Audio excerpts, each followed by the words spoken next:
প্রিয় দর্শক, অর্থনৈতিক উন্নয়নের সঙ্গে সঙ্গে দেশে ব্যাপকভাবে বেড়েছে বীমা খাতের সম্ভাবনা। এই সম্ভাবনাকে সামনে রেখে আরটিভি সাপ্তাহিক আয়োজন উন্নয়নের বীমা অনুষ্ঠানে আপনাদের সবাইকে স্বাগত জানাচ্ছি। আমি সৈয়দ আশিক রহমান। অনুষ্ঠানটি আয়োজনে সহযোগিতা করেছে ন্যাশনাল লাইফ ইন্স্যুরেন্স কোম্পানি এবং কর্ণফুলী ইন্স্যুরেন্স কোম্পানি লিমিটেড।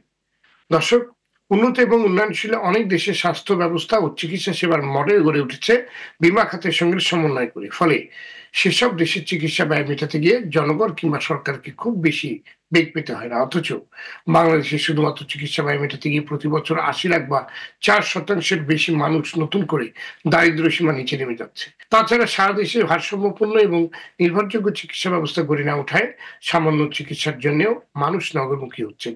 এমন এক বাস্তবতায় দেশের চিকিৎসা ও স্বাস্থ্য সেবা খাত বদলাতে গঠিত হয়েছে সংস্কার কমিটি। বিশ্লেষকদের কেউ কেউ বলছেন, দেশে স্বাস্থ্য বীমা চালু করা গেলে চিকিৎসা ব্যয় যেমন কমবে, তেমনি বাড়বে স্বাস্থ্য সচেতনতা। এমন প্রেক্ষাপটে দর্শক, আজ আমাদের আলোচনার বিষয় স্বাস্থ্য বীমার সম্ভাবনা ও করণীয়। আর এই বিষয়ে আলোচনার জন্য আজ আমাদের সঙ্গে স্টুডিওতে আছেন চিকিৎসা বিজ্ঞানী ও শিক্ষাবিদ অধ্যাপক doctor Liaquat Ali, zenith life insurance লিমিটেডের ব্যবস্থাপনা চালক ও সিইও এস এম নুরুজ্জামান, এবং ঢাকা বিশ্ববিদ্যালয়ের স্বাস্থ্য অর্থনীতি ইনস্টিটিউটের অধ্যাপক ডক্টর সৈয়দ আব্দুল হামিদ। যাচ্ছে মূল আলোচনায়। অধ্যাপক ডক্টর সৈয়দ আব্দুল হামিদ, বাংলাদেশে অসংক্রামক ব্যাধিতে আক্রান্তের সংখ্যা ক্রমাগত বাড়ছে। পলিউশন, কন্টামিনেশন, খাদ্যে ভেজাল সহ নানান কারণে মানুষের মাঝে অসুস্থতা বাড়ছে। এমন বাস্তবতায় স্বাস্থ্য বীমা কতখানি গুরুত্বপূর্ণ বলে আপনি মনে করেন? অনেক ধন্যবাদ। আপনি যেরকমটা বলছিলেন প্রতিবেদনের শুরুতে, যে বাংলাদেশের এই স্বাস্থ্যসেবা নিতে গিয়ে ব্যক্তির পকেট থেকে যে ব্যয় করতে হচ্ছে, সেটার জন্য প্রায় 4 থেকে 6% পরিবার দারিদ্র্যসীমার নিচে নেমে যাচ্ছে প্রতি বছর। এটা কিন্তু যারা দারিদ্র্যসীমার উপরে আছে তারা নেমে যাচ্ছে, এবং যারা দারিদ্র্যসীমার নিচে অলরেডি আছে তাদের হয়তো আরও বেশি হতদরিদ্র হচ্ছে, অথবা তারা স্বাস্থ্যসেবা নিতে পারছে না। তো আমাদের নিশ্চয়ই বিকল্প ভাবতে হবে যে তাহলে যে বিকল্প ফাইন্যান্সিং কী হতে পারে। সেখানে স্বাস্থ্য বীমা একটা স্বীকৃত বিকল্প পদ্ধতি, যেটা পৃথিবীর অনেক দেশে স্বাস্থ্য বীমার মাধ্যমে স্বাস্থ্যের অর্থায়ন করা হয়। এখন বাংলাদেশের কনটেক্সটে এটা কতটুকু প্রযোজ্য সেটা বিশ্লেষণের বিষয়। আমরা যদি একটু বিশ্লেষণ করি, সমগ্র মানুষকে হয়তো অতি শীঘ্রই আমাদের বীমার আওতায় আনার সুযোগ নাই, তবে আমাদের অনেকগুলো পকেট আছে, সেই জায়গাগুলোতে কিন্তু আমাদের আনার সুযোগ আছে। যেমন আমরা যদি মনে করি সেটা হচ্ছে যে আমাদের ফর্মাল সেক্টরে যে লোকগুলো আছে, বিশেষ করে গভর্নমেন্ট এমপ্লয় আছে, আমাদের কর্পোরেট কালচারে যারা আছে, ইভেনকি গার্মেন্টস ফ্যাক্টরি পর্যন্ত, গার্মেন্টস ওয়ার্কার পর্যন্ত কিন্তু আমরা এটা তাদেরকে বীমার আওতায় নিয়ে আসতে পারি। আমাদের ইনফর্মাল সেক্টরে আছে, বাট একটা বড় গ্রুপ আছে, সেই বড় গ্রুপটা হচ্ছে ধরেন যে মাইক্রো ক্রেডিট বেনিফিশিয়ারিজ। তারা ইনফর্মাল সেক্টরে থাকলে কিন্তু তারা একটা গ্রুপ, তো যেহেতু গ্রুপ, তাদেরকে বীমার আওতায় নিয়ে আসার সুযোগ আছে। আমাদের আরেকটা বড় গ্রুপ সেটা হচ্ছে যে ধরেন যে আমাদের স্টুডেন্ট, ইউনিভার্সিটি লেভেলের স্টুডেন্ট, সেটাও প্রায় 10 থেকে 12 লাখ। এগুলো নিয়ে আমি আপনার কাছে আবার আসবো, যে আসলে আমাদের যে খাত তো অনেক আছে, আমাদের এভিনিউ অনেক, কিন্তু আমরা মানে সেগুলো নিয়ে কতটুকু কাজ করছি, কেন করছি না, সেগুলো নিয়ে আপনার কাছে আমি আবার আসবো। জনাব এস এম নুরুজ্জামান, উন্নত এবং উন্নয়নশীল অধিকাংশ দেশেই স্বাস্থ্য বীমা খুবই গুরুত্বপূর্ণ, কিন্তু বাংলাদেশের ইন্স্যুরেন্স কোম্পানিগুলো স্বাস্থ্য বীমাকে সেভাবে গুরুত্ব দিচ্ছে না কেন? এর কারণ কি? ধন্যবাদ আপনার এই সুন্দর প্রশ্নের জন্য, এবং এই প্রশ্নের মাধ্যমে আমাদের আরটিভি দর্শকদেরকে ধন্যবাদ। তো আসলে উন্নত বিশ্বে যে বীমার যে গুরুত্ব, সেটা আমার আগের বক্তা খুব সুন্দরভাবে উপস্থাপন করেছেন। তো আসলে বাংলাদেশেও যে ইন্স্যুরেন্স কোম্পানিগুলো এখন, আপনি জেনে খুশি হবেন যে লাস্ট পয়েন্টটা যদি বলি, যে স্টুডেন্ট ইন্স্যুরেন্সের খাতিরে যে কথা বলা হয়েছে, এখন কিন্তু বাংলাদেশে পাবলিক ইউনিভার্সিটি, এমনকি প্রাইভেট ইউনিভার্সিটিও স্টুডেন্ট ইন্স্যুরেন্স চালু হয়েছে। তো এটা একটা ভালো আশার দিক, আগে এটা ছিল না বাংলাদেশে। আমরা যদি সরকারি চাকরিজীবীদেরটাও শুরু করতে পারি প্রথম, এরপর আস্তে আস্তে যদি আমরা একটা পর্যায়ে নিয়ে যেতে পারি, তো আমরা এটা মনে করি প্রাইভেট সেক্টর আছে, গার্মেন্টস আছে, অনেক সম্ভাবনা আমরা আগায় নিয়ে যেতে পারবো। তো এটা ইন্স্যুরেন্স কোম্পানিগুলো যেমন আগে আসবে, সরকারকেও সেভাবে আগে আসতে হবে। তো এই জন্য অর্থ মন্ত্রণালয় আছে, আমাদের আইডিআর আছে, আমাদের অ্যাসোসিয়েশন, ফোরাম, সবাই মিলে একসাথে কাজ করতে হবে। জি, ধন্যবাদ অধ্যাপক ডক্টর লিয়াকত আলী। বাংলাদেশের আর্থসামাজিক বাস্তবতায় স্বাস্থ্য বীমার প্রয়োজনীয়তা এবং বাস্তবতা নিয়ে আপনার বিশ্লেষণ আমরা শুনতে চাই। ধন্যবাদ আপনাকে। আসলে বীমা নিয়ে যদি বিচ্ছিন্ন আলোচনা করি, স্বাস্থ্য বীমা নিয়ে, তাহলে কিন্তু আসলে সমাধানটা আসবে না। আমাদেরকে বিমা হচ্ছে স্বাস্থ্যক্ষেত্রে সামাজিক প্রতিরক্ষার একটি অস্ত্র। আমরা যদি রাষ্ট্র যদি সংবিধানে বলে যে আমি দায়িত্ব নিচ্ছি স্বাস্থ্যের, তাহলে রাষ্ট্র কিভাবে এই স্বাস্থ্য ব্যবস্থাকে জনগণের কাছে পৌঁছবে, সুলভে পৌঁছবে, কোয়ালিটি মানসম্পন্ন স্বাস্থ্যসেবা পৌঁছবে, সেটির একটি অস্ত্র হচ্ছে আমাদের বিমা। আমাদের যে স্বাস্থ্য প্রতিরক্ষার যে প্রধান বিষয়টা, বিশেষ করে প্রাথমিক স্বাস্থ্যসেবা, প্রাইমারি হেলথ কেয়ার, এই প্রাইমারি হেলথ কেয়ার দেওয়ার ক্ষেত্রে কিন্তু বিমার চাইতে আমি মনে করি যে আমাদের যে ট্র্যাডিশনাল ইউকে মডেল, যেটা বেভারেজ মডেল, যেটা ইউকে স্ক্যান্ডিনেভিয়ান মডেল, সেই মডেলে ট্যাক্স বেস থেকেই দিতে হবে। এটা আমি স্বীকার করছি, ট্যাক্স বেস রেভিনিউ যে ট্যাক্স জিডিপি রেশিও কম, কিন্তু একটা কথা তো মনে রাখতে হবে যে আমাদের বাজেটের তো 1% বেশি কিন্তু এখন পর্যন্ত দেয়নি বাজেটে। তাহলে সেখানে তো যথেষ্ট, এখন তো 2% দিক না, অন্তত 3%। WHO বলছে 5% দিতে হবে জিডিপির বাজেটের। তো আমরা কিন্তু WHO সিদ্ধান্তের কাছাকাছি যদি নাও যাই, তাহলে তো আমাদের অন্তত 2% দিলেও তো আমাদের প্রাথমিক স্বাস্থ্য সেবাটা অন্তত পক্ষে সার্বজনীন করা দরকার, এবং সেটা ট্যাক্স বেস মডেলটা আমি ব্যক্তিগতভাবে মনে করি।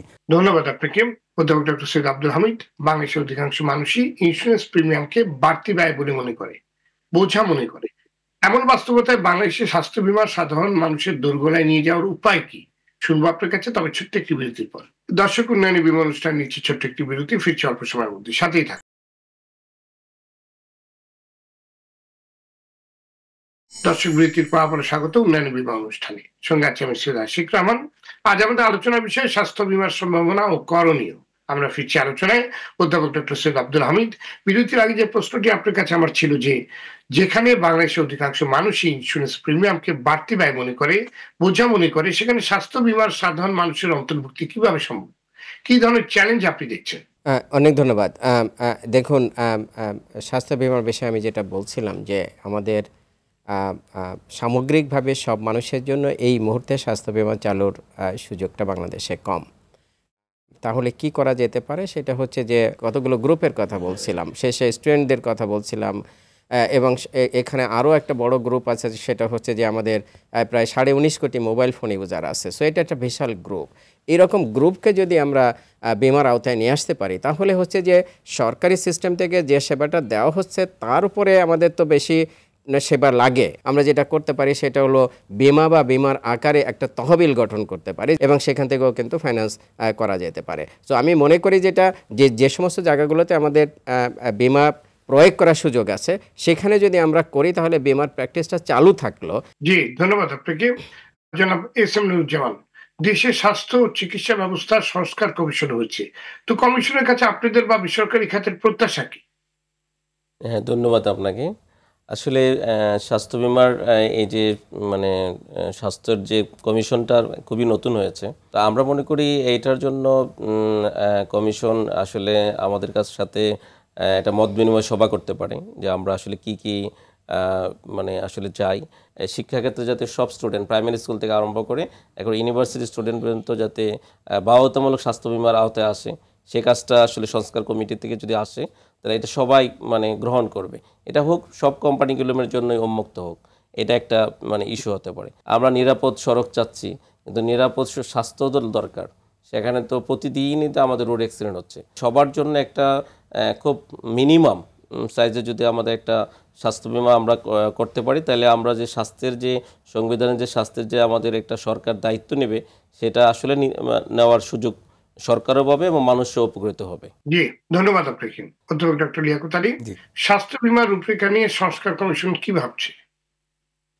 আসলে সংস্কার কমিশনের কাজ তো কেবল শুরু হয়েছে, কারণ এটির নির্দেশটা অফিসিয়াল নির্দেশটা মাত্র 2 সপ্তাহ হয়নি। তো যার ফলে এখনও কমিশনের যে সার্বিক চিন্তাভাবনা সব কিছু সহ সেটি কিন্তু এখনও বলা সম্ভব না। এবং সেক্ষেত্রে কমিশনে অবশ্যই আলাপ হয়েছে যে স্বাস্থ্য বীমা কোম্পানিগুলো একটি অত্যন্ত গুরুত্বপূর্ণ স্টেক হোল্ডার, এবং তাদের স্টেক হোল্ডার যে আলোচনার মধ্যে তাদের নাম তালিকাভুক্ত হয়েছে, এ ব্যাপারে কোনো সন্দেহ নেই, এবং তাদের সঙ্গে আলোচনা হবে, এটি নিশ্চিত। প্রিপেমেন্ট মেকানিজমে আপনার 3টা স্টেক হোল্ডার থাকে, 3টা পার্টি থাকে। একটা হলো প্রোভাইডার, একটা যে বিমা কোম্পানি নিজে, আরেকটা হলো থার্ড পার্টি অ্যাসেসর থাকতে হয়।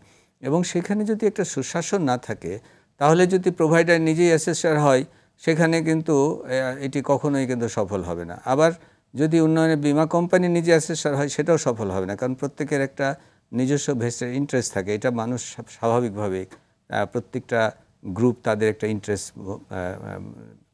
বহন করবে। কাজেই এটা বিমা কোম্পানিগুলোকেও কিন্তু এ ব্যাপারে সহযোগিতা করতে হবে। যারা প্রাইভেট কোম্পানি তাদেরও বুঝতে হবে যে মানুষের যে সার্বিক যে স্বাস্থ্য ব্যবস্থা সেটার সঙ্গে নৈতিক বিষয়টা কিন্তু অত্যন্ত জড়িত। তো এইভাবে চিন্তা করা হচ্ছে, দেখা যাক কি হয়। ধন্যবাদ আপনাকে। অধ্যাপক ডক্টর সৈয়দ আব্দুল হামিদ, দারিদ্র্য নিয়ন্ত্রণ এবং উন্নত স্বাস্থ্য সেবা নিশ্চিতের পাশাপাশি বাংলাদেশের আর্থসামাজিক বাস্তবতায় স্বাস্থ্য বিমার মডেলটা কেমন হওয়া দরকার বলে আপনি মনে করেন, শুনবো আপনার কাছে। তবে তার আগে আরেকটি ছোট্ট বিরতি নিয়ে আসুন। দর্শক নিচ্ছে আরেকটি বিরতি। দর্শক বিরতির পর আপনাদের আবারও স্বাগত জানাচ্ছি উন্নয়ন বিভাগ অনুষ্ঠানে। আজ আমরা আলোচনা করছি স্বাস্থ্য বিমার প্রয়োজনীয়তা, গুরুত্ব ও করণীয় নিয়ে। আমরা ফিরছি আলোচনায়। অধ্যাপক ডক্টর সৈয়দ আব্দুল হামিদ, দারিদ্রতা, উন্নত স্বাস্থ্য সেবা পাওয়ার আকাঙ্ক্ষা, আর্থসামাজিক বাস্তবতা সবকিছু বিবেচনায় রেখে আপনি যদি বলেন বাংলাদেশের স্বাস্থ্য বিমার মডেলটা কেমন হওয়া দরকার বলে আপনি মনে করেন? অনেক ধন্যবাদ, খুব গুরুত্বপূর্ণ কোয়েশ্চেন। আমি যদি বলি যে আমাদের যে স্বাস্থ্যের যে ধারাবাহিকতা আছে প্রাইমারি কেয়ার, এই প্রাইমারি কেয়ারটা সম্পূর্ণভাবে সরকারি খরচে হওয়া উচিত। দ্যাট মিন্স এটা পাবলিক ট্যাক্স বেস ফাইন্যান্সে হওয়া উচিত এবং সেটা শক্তিশালীকরণ করা উচিত। আমরা পরামর্শ দিয়েছি যে রুরাল এরিয়াতে যে 3 ধারা স্বাস্থ্য ব্যবস্থা আছে সেটা ইন্টিগ্রেট করে একটা জিপি সিস্টেম টাইপের স্বাস্থ্য ব্যবস্থা চালু করা যায় কিনা। আমরা যদি আসি যে ইমপেশেন্ট কেয়ারে, that mean general inpatient care, যেটা এখানে আমরা দেখেছি যেটা সেটা হলো যদি 1 লক্ষ টাকার একটা পারিবারিক কাভারেজ থাকে প্রতি বছর, তাহলে প্রায় 90 থেকে 90% পরিবারের জেনারেল ইমপেশেন্ট কেয়ার যেটা সেটা দেওয়া সম্ভব। এরপরে যেটা আসে আমাদের যে জটিল যে ট্রিটমেন্টগুলো আছে, বিশেষ যেটার জন্য বেশি খরচ হয়, যেভাবে একটা তহবিল গঠন করতে পারি। সেই তহবিলের যেটা সেটা হলো যে 19.5 কোটি যে মোবাইল ফোন ইউজার আছে তাদের থেকে যদি মাসে মাত্র 10টা টাকা করে নিয়ে আমরা, দ্যাট মিনস ডেলি 33 পয়সা পড়ে, এখান থেকে 15 থেকে 20,000 কোটি টাকা একটা ফান্ড হলে আমাদের এই যে ইমার্জেন্সি, ক্রিটিক্যাল ইলনেস এবং অন্যান্য যে সমস্ত ডিজিজ যেটা ওই প্যাকেজে আগে যে প্যাকেজ 1 লক্ষ টাকার প্যাকেজে কভার করবে না, সেখান থেকে এখানে দেওয়া সম্ভব। তাহলে কোয়েশ্চেন হতে পারে যে প্রাইভেট ইন্স্যুরেন্স কোম্পানি কি কাজ করবে? প্রাইভেট ইন্স্যুরেন্স কোম্পানি এর পরে যেটা সেটা হলো টপ আপ মডেল হিসেবে কাজ করবে, কারণ এর বাইরেও অনেকের স্বাস্থ্যসেবার আরও বেশি টাকা স্বাস্থ্যসেবার দরকার হবে, তখন প্রাইভেট ইন্স্যুরেন্স কোম্পানিগুলো কিন্তু সেখানে এই জায়গাটায় কাজ করতে পারে। সো আমি মনে করি যেটা সেটা হলো যে this should be the mechanism for বাংলাদেশের এই যে সবাইকে স্বাস্থ্যসেবা পাইয়ে দেওয়ার জন্য। জি, অনেক ধন্যবাদ আপনাকে। জনাব এস এম নুরুজ্জামান, স্বাস্থ্য বীমা চালু করার ক্ষেত্রে কি ধরনের চ্যালেঞ্জ আপনি এখনো দেখছেন? হ্যাঁ, ধন্যবাদ আপনার সুন্দর প্রশ্নের জন্য। আসলে স্যার চমৎকার কথাগুলো বলছিলেন। তো আমি এখানে শুধু অ্যাড করব যে স্বাস্থ্য বিমার যে প্রিমিয়াম যে ক্যালকুলেশন করা হয়, এটা মিনিমাম হোক আর ম্যাক্সিমাম হোক, এই প্রিমিয়ামটা কিন্তু ইচ্ছা করলে কোম্পানিগুলো করতে পারে না ক্যালকুলেশনটা। এটা করতে হয় অ্যাকচুয়ারি দ্বারা নির্ধারিত থাকে এবং গভর্নমেন্টের আইটিআর এর থেকে অনুমোদন নিতে হয়। তো আমরা যে কথাটা বলতে চাচ্ছি, একটা কথা যেটা আসছে যে আমরা যদি সরকারের কোনো সাপোর্টই দরকার নাই, আমি যেটা মনে করি আমার এই অভিজ্ঞতায়, যে সরকার যদি শুধু একটা করে যে যারা মোবাইল ইউজার যে কথাগুলো আসছে, প্রতি মাসে যদি 10 টাকা করে যদি মোবাইল থেকে কাটা হয়, তাহলে বছরে কাটা হবে 120 টাকা। এই 120 টাকা দিয়ে সম্ভব মিনিমাম একজনকে 5 লাখ টাকার হেলথ কাভারেজ দেওয়া। তো এটা একটা বিশেষ হতে পারে, গুরুত্ব সহকারে দিতে পারে সরকার। তো এটা এই জন্য সরকারের কোনো খরচ এখানে লাগবে না। আমরা মনে করি যে বাংলাদেশে খুব কম প্রিমিয়াম দিয়ে সবার জন্য সার্বজনীন একটা স্বাস্থ্য বীমা স্কিম চালু করা যাবে, সম্ভব। ধন্যবাদ আপনাকে। আমাদের আলোচনা একেবারে শেষ পর্যায়ে। অধ্যাপক ডক্টর লিয়াকত আলী, সার্বজনীন স্বাস্থ্যসেবা নাকি স্বাস্থ্য বীমা, কোনটাকে বেশি গুরুত্ব এবং প্রাধান্য দেওয়া দরকার বলে আপনি মনে করেন? আসলে প্রাধান্য তো দিতে হবে সার্বজনীন স্বাস্থ্যসেবা। আমাদের লক্ষ্য হতে হবে ইউনিভার্সাল হেলথ কাভারেজ, যেটি আপনারা সবাই জানেন যে এটা SDG 3, আমাদের যে সাস্টেনেবল ডেভেলপমেন্ট গোল 3, যেখানে হেলথ অ্যান্ড ওয়েলবিং। তাহলে খেয়াল করতে হবে যে শুধু স্বাস্থ্য না, কিন্তু একটা ওয়েলবিং, হ্যাঁ, এটি অর্জনের জন্যই কিন্তু আমাদেরকে সংগ্রাম করতে হবে। সেইখানে একটা টুলস হিসাবে স্বাস্থ্য বিমা কিন্তু কোনো ম্যাজিক্যাল শট না, এটা হচ্ছে একটা অস্ত্র। কিন্তু আমাদেরকে ভুললে চলবে না, যেটি প্রফেসর আব্দুল হামিদ সাহেব বলেছেন, কিন্তু যে একটা স্বাস্থ্য বিমা একটা টপ আপ হিসেবে, বাকিটা যেটা স্বাস্থ্য বিমার বিভিন্ন নামে বলছি, কিন্তু এটা আসলে ট্যাক্স বেসড মডেল থেকে একটা স্কেল আপ টুয়ার্ড স্বাস্থ্য বিমা, হ্যাঁ। এবং সেইখানে গিয়ে টপ আপ মডেলে প্রাইভেট সেক্টর, কারণ আগে মনে রাখতে হবে যে আমাদের হেলথে ইতিমধ্যে 60 to 70% যে প্রাইভেটাইজেশন, সেটা জনগণের জন্য কোনো মঙ্গল ডেকে নিয়ে আসেনি। সেখানে primary health care coverage private sector দেয় না, সেখানে তাদের যেখানে প্রফিট নাই সেখানে তারা এগিয়ে আসে না। কোভিডের সময় প্রাইমারি ইমার্জেন্সি কেয়ারও আমরা প্রাইভেট সেক্টর থেকে পাই না। সুতরাং এগুলো খেয়াল রেখে আমাদেরকে কিন্তু ভাবতে হবে সবসময় যে যেন এই ধরনের সিস্টেম যেন আবার প্রফিট মোটিভ এবং এক্সপ্লয়টেশনের হাতিয়ার না হয়ে যায়। এটা কিন্তু মনে রাখতে হবে যে স্বাস্থ্যের কোয়ালিটির ক্ষেত্রে কিন্তু একটা গুরুত্বপূর্ণ ভূমিকা পালন করতে পারে। আর আপনি অন্যভাবেও, যেমন ধরুন আপনি মোবাইলের ব্যবহারে ঢালাও করা ছাড়াও, 10 টাকা করা ছাড়াও, আপনি বললেন যে এত সময়ের পরে এত টাইম যারা মোবাইল ব্যবহার করে, কারণ মোবাইল ব্যবহারের সঙ্গে ক্ষতিকর দিক জড়িত রয়েছে, যে অনলাইনে যারা এতক্ষণ থাকে তাদেরকে এক্সট্রা পয়সা দিতে হবে, কথার কথা। তার মানে আপনি মোবাইল ব্যবহার সীমিত করতে চান, এটা তো মানসিক, হ্যাঁ, বিভিন্নভাবে কিন্তু এটা ক্ষতি করছে, দৈহিক মানসিক। বিমাকে কিন্তু কখনো শুধু ফাইন্যান্সিয়াল অস্ত্র হিসেবে ভাবলে চলবে না। বিমাকে যদি প্রাইভেট সেক্টরে টপ আপও হয়, সেটাকে একটা স্বাস্থ্য সেবা এবং স্বাস্থ্য ব্যবস্থার উন্নয়নের হাতিয়ার হিসেবে ভাবলে কম্প্রিহেন্সিভ ওয়েতে ভাবতে পারবেন, তাহলে এটা পজিটিভ কিছু নিয়ে আসবে।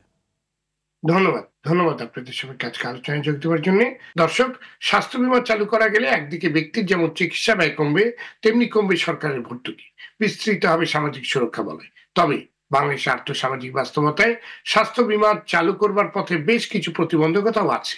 বিশেষ করে বীমা খাতের প্রতি মানুষের অনাস্থা, প্রাতিষ্ঠানিক কাঠামো গড়ে না ওঠা, পেশাদারিত্ব চর্চায় ঘাটতি, সার্বিক চিকিৎসা ব্যবস্থায় জনবলের অভাব সহ রয়েছে অর্থায়নের চ্যালেঞ্জও। এসব চ্যালেঞ্জ মোকাবিলায় বহুমাত্রিক উপায় উঠে এসেছে আজকের আলোচনায়। আমরা মনে করি গণবান্ধব একটি স্বাস্থ্য ও চিকিৎসা ব্যবস্থা গড়ে তোলার প্রাথমিক ধাপ হতে পারে স্বাস্থ্য বীমা। সুতরাং সবার জন্য স্বাস্থ্য বীমা চালু করতে স্বাস্থ্য ব্যবস্থা সংস্কার কমিশনকে বিশেষ পদক্ষেপ নিতে হবে। অংশীজনদের মতামত ও সুপারিশের ভিত্তিতে নিজেদের মতো করে টেকসই একটি ব্যবস্থাপনা গড়ে তুলতে হবে। দর্শক, আজ এ পর্যন্তই। আগামী সপ্তাহে আবারও দেখা হবে। জানিয়ে রাখছি, উন্নয়নী বীমা অনুষ্ঠানটি আয়োজনে সহযোগিতা করেছে ন্যাশনাল লাইফ ইন্স্যুরেন্স কোম্পানি এবং কর্ণফুলী ইন্স্যুরেন্স কোম্পানি লিমিটেড। সবাই ভালো থাকুন, সুস্থ থাকুন। সঙ্গে থাকার জন্য ধন্যবাদ।